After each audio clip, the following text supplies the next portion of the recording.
Bienvenue dans ce nouvel épisode de notre série consacrée à AngularJS où il sera question de Firebase, cette fois-ci dans le cas de la création d'un document depuis Angular, donc d'un document qui sera stocké dans notre base AngularFire qu'on a découvert lors du précédent épisode.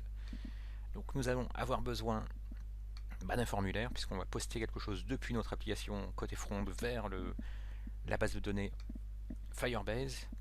Donc là, on va le mettre au-dessus plutôt.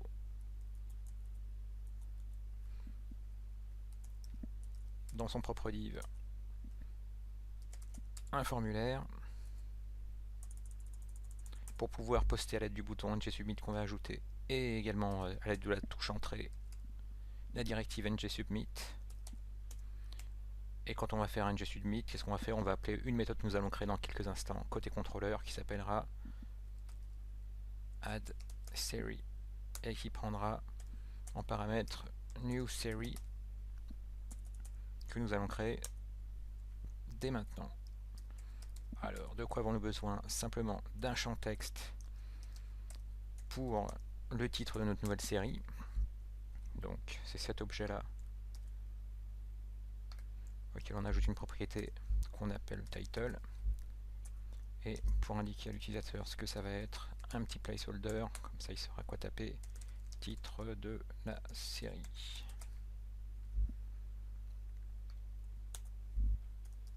Et un deuxième champ texte qui lui servira à la description. Description, ça fait beaucoup de consonnes d'affilée. Et là, donc, pour la description, tout simplement. Et enfin, un bouton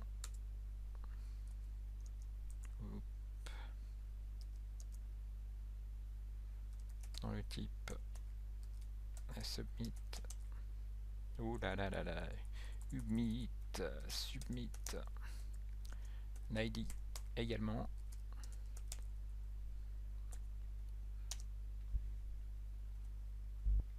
Et ce qu'on affichera sur le bouton, ce sera ajouter.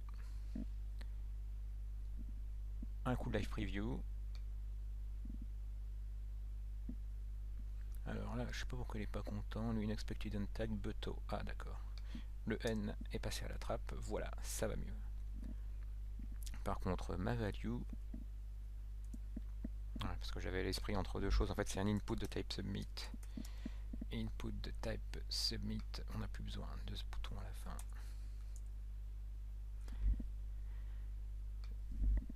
Allez, des petits sauts à la ligne, autant qu'on n'a pas beaucoup d'espace, au moins on aligne les choses dessous. Donc, maintenant, qu'est-ce que c'est que ce bazar?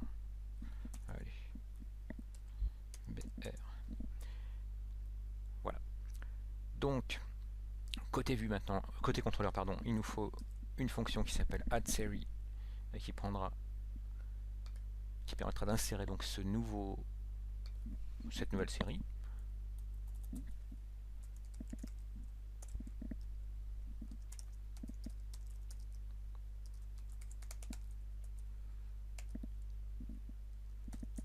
Et là, au lieu de faire un simple push comme on ferait avec un tableau, là comme on a un objet de type Firebase Array, on va utiliser une méthode fournie par Firebase Array qui s'appelle $add. Donc pour ça, on récupère d'abord notre Firebase Array qui s'appelle donc series, sur lequel on appelle $add, et on se passe tout simplement l'objet new série. Alors ce qu'on aimerait bien avoir, comme on l'avait fait dans la base en créant manuellement côté Firebase, c'est d'avoir aussi un timestamp. Donc sur notre new série, on va rajouter, comment est-ce qu'on l'avait appelé, time posted, une propriété time posted. Et on va faire la même chose, ce sera simplement une nouvelle date qui correspondra à la date du jour, un timestamp à l'aide de getTime, et ça fera l'affaire. Et bien à partir de là, on n'a plus qu'à tester. J'ouvre Firebase de ce côté-ci, comme ça vous verrez.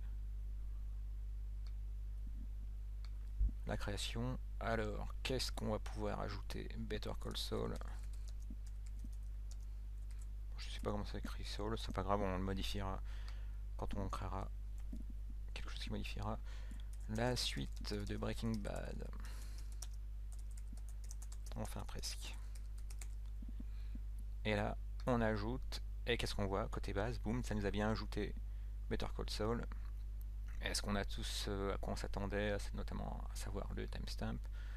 On a le timestamp, notre description et le title. Et comme toujours, je vous le disais tout à l'heure, si on modifie, si on vire le enfin presque, regardez ce qui se passe à droite, on valide, boum, ça met à jour, ça pousse en fait la modification directement vers tous les clients qui sont connectés à cet instant-là. Bon, la seule chose qui aurait été bien, c'est aussi de vider les champs une fois que l'insertion s'est faite. Ça, c'est tout simple.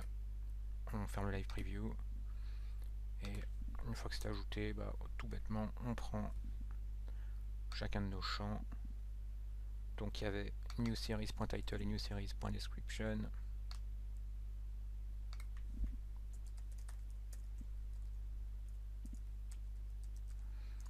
Et on lui affecte une chaîne vide. Pareil pour la description.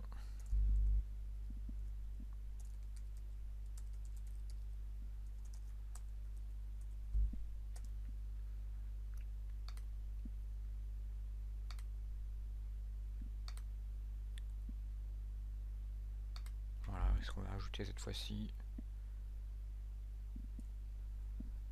Allez, la série bref.